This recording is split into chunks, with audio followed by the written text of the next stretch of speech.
What if your next vacation didn't just show you the beauty of Italy, but actually changed the way that you see yourself? We're going to Italy in June. June, and it's time. It's time for you to go. Welcome to the What Could Go Right podcast. We are your hosts, Erik Orton. And I'm Emily Orton. And here we talk about personal growth and sailing. In 2014, we moved aboard a fixer-upper sailboat and bootstrapped a year sailing with our 5 kids, and it changed our lives forever. We tell the whole story in our memoir, our book, 7 at Sea. On this podcast, we want to help you go from fear to freedom, one adventure at a time. We are so excited about this trip to Italy in June, and we've been there before. We're going to go to some new places as well, but today we wanted to talk about why it's time to go to Italy. We only have, I think, 2 cabins open, which means 4 total spots. And if you're sitting on the fence, really, this is your sign to pick a side. And I think it's time to see Italy barefoot. Ooh, barefoot. Oh. So we want to kind of go through what this trip is going to look like, some of the places that we're going to go, and tell some of the stories of our experiences there on previous travels. So do you want to start by kind of giving us an outline of where it will begin and some of the places we can go, and then in between I'll intersperse with, we can tell some of the stories of the Amalfi Coast, Salerno, Sorrento, Capri, which sounds so magical, and I've never been there, but I want to tell you why I think it's special. And Pompeii.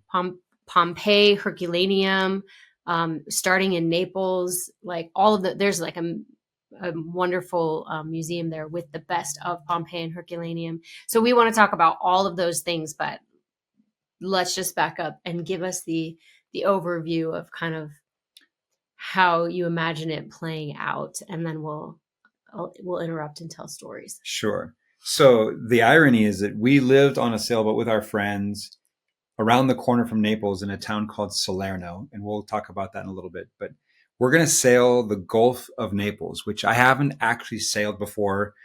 We did spend some time there. Actually, let's just start with like our time there, and then maybe we can give a little. So, can you tell we script this in advance? We're like a fine-tuned machine.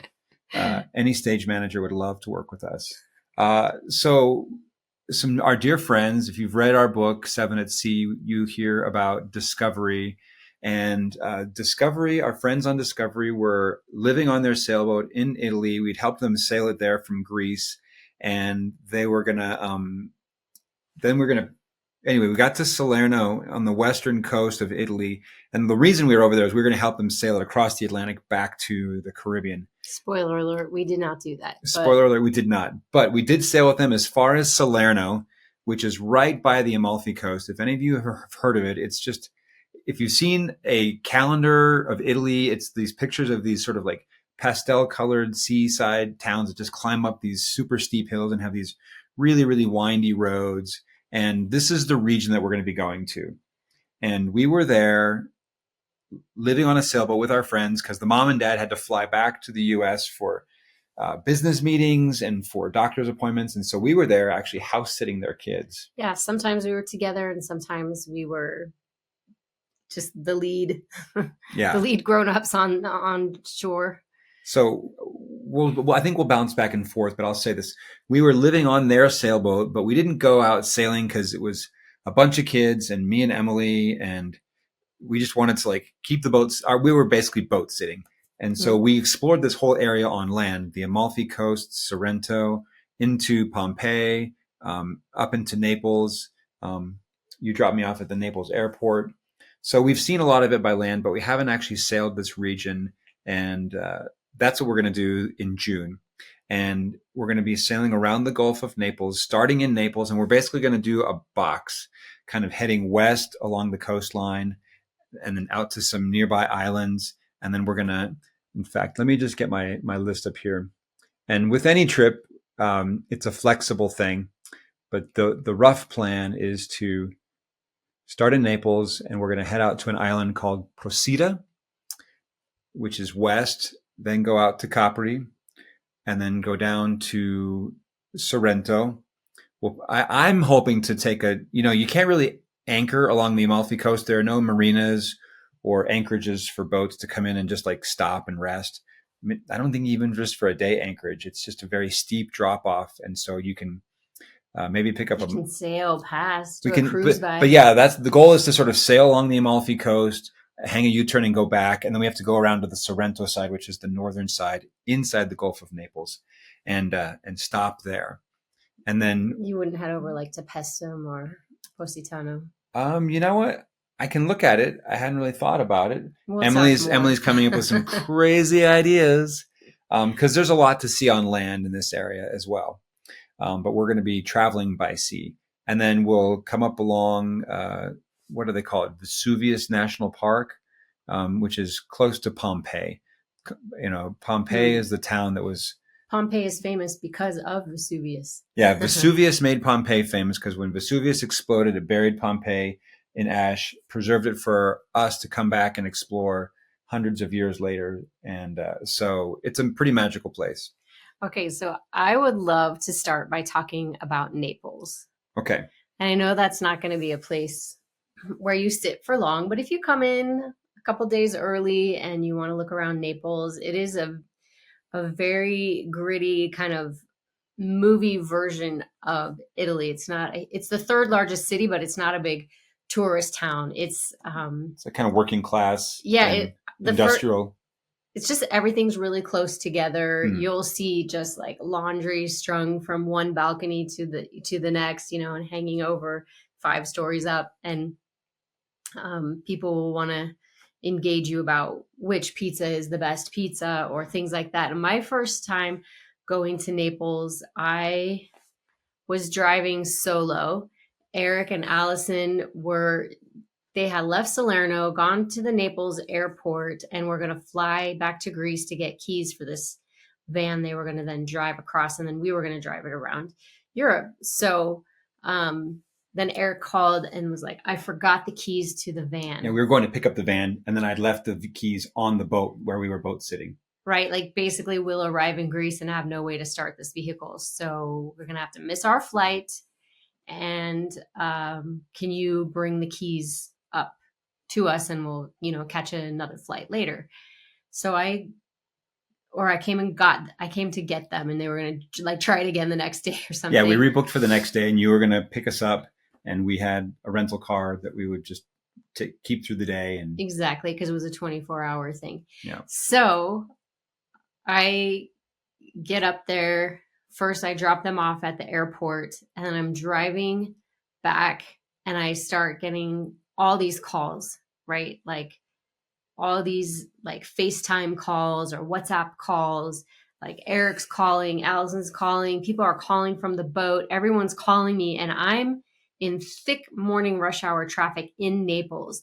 And they have these traffic circles. Like the streets are narrow, the buildings are close together, it's very gritty. There are a lot of people just hanging out on the streets, and I'm in the traffic and I'm supposed to like go around this traffic circle, which is like, I'll say it's the size of a planter. It's like a size of a large pizza. Yeah, it's just, it's 3 lanes of traffic. I was trying to circle around this like very tiny traffic circle and it was very confusing. And the whole time I was just thinking like, hey, I got them off to the airport on time. Everything should be good on their end.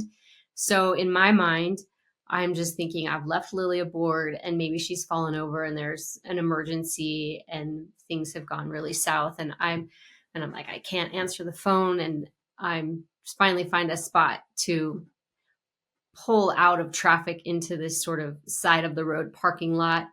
And the attendants are like wanting me to pay them. And I'm like, I'm not getting out of my car. I just need to get this phone call. And I'm just so worried that maybe we're going from 5 children to 4 children. And like by the time we stop, I'm just in tears and I get on the call and it's like, oh, I forgot the keys for the car we're supposed to be picking up in Greece. And I was just like, so then I had to make it through like that thick traffic in my tiny little Italian rental car and go back and pick them up. And it turned into the most beautiful, unexpected day because that had been meant to be a travel day. And when I came back to pick up Eric and Allison, we said, hey, we've got this rental car. We're coming from Naples back to Salerno, and right in the middle is the gorgeous Amalfi Coast and Sorrento and all of these, beautiful places. And so we were like, we might as well make a day of it. And we had no plans because we were supposed to be on a plane to Greece. So we're just like, the day is wide open. We've got a car and we have our daughter Allison and the Amalfi Coast. And we knew that in a few weeks she was going to be leaving for a couple years and probably moving out for Japan for good. Yeah. And so we were like, wow, this would be a special time for us to take the day. And we went into Sorrento.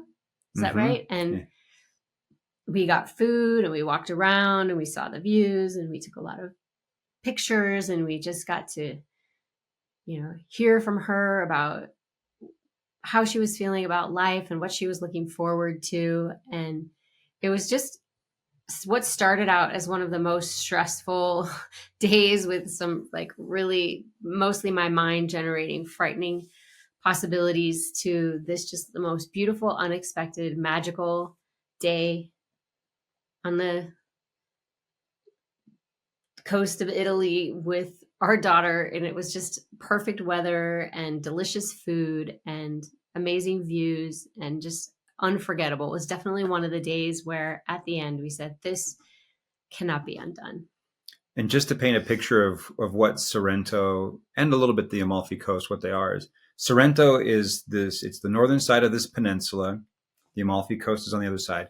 And Sorrento is, if you think of these quintessential piers that go out and they have little changing booths, they're all painted stripes, kind of like white and turquoise stripes or white and red stripes, different colored stripes. And then they have umbrellas that are all color coordinated and these little kind of like they've cordoned off swimming areas in the water. And it's all very... so picturesque. It's just picturesque. And there's restaurants right there and you can rent one of those paddle, like it's like a bicycle in a boat. You like those around. Little duck pond kind of boats where you paddle with your feet and it takes you around and there's mega yachts at anchor and it's very kind of cosmopolitan but also very like the food is just very down to earth and so that was where we stopped for lunch and we had a great visit and then we continued on driving and the scenery is just beautiful and then you get around to the point of the Amalfi Coast and then it's just super narrow windy road with vineyards going up the hill on one side and towns and there's like teeny little places to pull off and we stopped in the town of Amalfi and we parked the car and went into we walked up this cobblestone street to this kind of like inner courtyard of the town. There's a big church. There's a big church with a huge set of stairs, huge wooden doors and metal, very ornate. like metal gilded. And I remember because there was a funeral. We got to watch a funeral procession. We went to this little courtyard and we got gelato and we're sitting in one of the little cafes and we watched this procession of a coffin coming out of this church down the stairs, just being carried by tons and tons of people and just kind of like a beautiful celebration of life. And there's just like people talking and scooters going by. It's all the things that you can imagine Italy is. And this is like the epicenter of that sort of vibe. And, and how amazing, we kept thinking how amazing it would be to see it from sea, like to be in the water. So much of the time we were just staring at the water. So you sit on, it's funny because the people on boats are taking in all the scenery on land and thinking how beautiful the scenery is and the villages and the towns. And the people sitting in the towns and villages are looking out thinking, oh, those boats look so beautiful. And also I wish that I could be on one of the boats because they had access to some of the smaller islands just off the coast. For example, Capri. And I thought, oh man, it would be amazing to do a little day anchor over here or go check out that little island. And I know very little about Capri or Capri. I don't even know the right way to say it. But you read a book I know that it's kind of very high end. It's a little bit shishi. It's like, it's not uncommon to run into very famous people there, or maybe not run into them, but like see them, I guess. it's a little bit that kind of place. Celebrity destination. Yeah, kind of like the what am I thinking? Like the Hamptons in New York, or Martha's Vineyard in New England, or there's probably other places like. Well, for me, I read this book to our children. Yeah, that's what I want you to talk about. Red Sails to Capri, and it is a fictionalized version of how this beautiful Blue Grotto was discovered, and it just tells the story of this 14-year-old youth and some travelers come to the island looking for adventure and maybe some danger, and they discover that on the island there's this it's taboo to speak of this Blue Grotto, and nobody goes there, and it's just kind of the story is that it's a forbidden place, that it's a dangerous place. But they get in these little rowboats and they go over and they see what it really is. And basically, what is true from this fictional story is that the way that the light reflects off the limestone makes the whole grotto look blue. When you get over there, you can't go in a big boat. You have to get into a little rowboat, and you kind of have to lay down actually. And then you can kind of make your way through this little grotto, and it's called the Blue Grotto, and the light just reflects all over everywhere. And it makes this incredible, everything's just blue. And guess what? That's one of my favorite colors. And I love this whole story, and it made all of us kind of want to go there. We were just reading books about sailboats, and that one was about discovery and curiosity and courage and different cultures intermixing and learning from each other. And so I have all of those kind of feelings around this island. I don't know anything about celebrities, but it just sounds like really it made me want to go there. And I think that's one of the reasons when we were sitting in Sorrento, looking out over the water, I was like, oh, we're so close. I would love to take a little rowboat through the Blue Grotto. We should have just taken a ferry out there instead of trying to say, like, oh, we can't take the sailboat, so we can't go. No regrets. Anyway, heading back that direction, and that is, on the circuit, on the path, if you want it to be. That's a pretty cool one. And let's see, where else? Oh, yeah, we've talked about Naples. We've talked about Amalfi and Sorrento. And I'd love to talk, I don't know if on your plan is going to Pompeii or Herculaneum. This whole area has many World Heritage sites, like UNESCO World Heritage sites. Paestum was one of the ones that we went to that I really liked. And it's not as well preserved, and you can't see as many things as you would at Herculaneum or Pompeii. Pompeii is probably the most famous, but Herculaneum is the better preserved and has more to see. Paestum, though, you're allowed to walk almost anywhere and touch almost anything, and so that felt very like intimate. It wasn't crowded, and we were able to like walk the foundations of this little village, or see where their baths were, or we could touch everything. And a lot of these other places, it was like, just keep your hands to yourself and move along. Yeah, nothing is roped off. You could just wander through the town as if you lived there, except it's now a ruin, but you could just come and go freely, which is pretty special. Yeah, that was really special. I love seeing the frescoes. And I think in Paestum, when they discovered it, when World War II was happening, I think, and they were kind of digging up trenches because there was a lot of trench warfare, and they found some old tombs that had been painted on the inside with frescoes. And so anyway, there was just a lot of history there, and it was just really cool to be in that area. One of the other things I really love about Italy, if you like cheese, like I like cheese, they have the mozzarella di burrata. They have that is just so good everywhere. Anytime you can get your mozzarella and your basil and your tomato together with a little drizzle of balsamic vinegar and some olive oil, worth the trip. Chef's kiss. just so good. I think we do have a little story about Pompeii. Was it Pompeii or Herculaneum where Lily took a tour. Herculaneum. So we were in Herculaneum, and this trip we had 4 of our 5 kids, and Lily is our youngest. She has Down syndrome, and I think she was like 8 or 9 on this trip. And we're going around, and we're sticking together, and we're taking pictures and everything. And there are like chariot grooves in some of the roads, or there's like where in the center it goes up, so that if it was rainy and water was coming through the street, you could go from sidewalk to the center of the street to the other sidewalk on the other side. So we were hopping across these. And then like 15 seconds later, I turn around to see like, where is Lily now? Is she with us? And she disappeared. And she was completely gone. And it was starting to be sunset. They were going to be closing down the whole place in, I think, like half an hour or 40 minutes or something.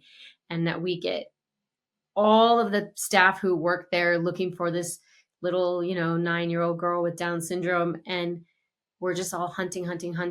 And it was like, as soon as she saw that I had turned my head and nobody was looking, she made a deliberate and strategic decision to exit. She found her way out. She walked back to the parking lot where we had parked, because next to the parking lot was a gelateria. And she went up there and she just made goo-goo eyes at the people who ran the gelato shop. And when we finally found her, she was just sitting there chatting it up with the locals and eating gelato. Classic Lily. Anyway, we had a little panic attack in Herculaneum. We're like, where can she go? Well, we're miffed because we paid to go in, and we spent half our time trying to chase her down. It would have been nice if she had stayed with us. However, that was, a memory for sure. So I'll say this about this trip. A lot of the places we go are far away from civilization. We're in remote areas. Our trip to the Sea of Cortez in Mexico is very remote. I was just in the Bahamas last week, and it's also very remote. There's very little civilization. Maybe a marina or a restaurant here or there, but not much. Whereas this trip is going to be a lot about civilization, modern and ancient. It's going to be about cuisine, food, restaurants. It's going to be about walking the towns and the villages, and enjoying life on shore, but being able to travel to and fro on a sailboat, and being able to then retire back to the sailboat to sleep and to come together as a group. And so I think it's going to be a unique trip, different from a lot of the ones that we do, and a special one. I love the idea of being able to pop into the hustle and bustle, get your burrata or your gelato, or, try all of the different pizzas and see which ones you like the best. See, just like, it's just everything you would imagine it to be and more. And then to pull out and just get to the quiet, walking around barefoot on the boats, stargazing, just imagining like we are traveling in a very similar style to the way peoples did anciently, except, we have automated hot showers and autopilots and power winches and motors that raise and lower the anchor for us. Yeah, lots of really comfortable conveniences, and to just sort of look at it from a distance. And yeah, it really does make you not just say like, hey, I'm in a beautiful place, but that juxtaposition of old and new and bustling and stillness, it really gives you a chance to kind of reset and see yourself in a new way. Yeah. So it's time to go to Italy. Emily's being very blunt. It's time. What could go right? Hey guys, before we wrap up, 2 things. I want to give you the sailing update, and then I want to give you the sailing takeaway. We're going to be in Italy June 7th through the 14th. Currently 2 cabins available. There's that. We're going to be in Greece July 19th through the 26th. And then we're going to be in Croatia August 2nd through the 9th. So those are our European trips. And then we've got, jumping to the fall, we've got La Paz, Mexico, the Sea of Cortez. That's going to be October 20th through the 25th. British Virgin Islands, November 10th through the 15th. And then the Bahamas, December 8th through the 13th. So that's the lineup for the rest of this year. So if any of those sound fun to you, hit me up. We'll talk, see if it's fit. Also, at the end of our trips, I like to share what people have taken away. So I asked them a couple of questions. They're kind enough to share their answers with me and give me permission to share them with you. So here's a takeaway from somebody who came sailing with us recently. You guys get to pick who goes first. Go ahead. The nervousness would have been, who are these people going to be? Is it going to be what's the dynamic going to be? Are we going to be able to get along? But it was also the, what was the word you used? The delight that was the same in the people. So sorry for this. You went before me. That was my answer. We're one mind here. Yes. For people thinking about it, just take the leap. You won't regret it. That's what I would say. Awesome. Yeah. Thanks, Dan. Okay, Jody. So the things I was worried about was all of the steps that it took to actually get to St. Thomas and then get here and all of that. So organizational things. And like the ferry and everything? Yeah, exactly. And that has all worked out. It all comes together. People are very helpful, very nice. And what I have delighted in is watching everybody work together and do things they haven't done before, and just seeing that all come together so nicely. That's really great. And I would say to anybody thinking of coming, just do it. You'll be glad. You'll be really glad. Awesome. Thank you, guys.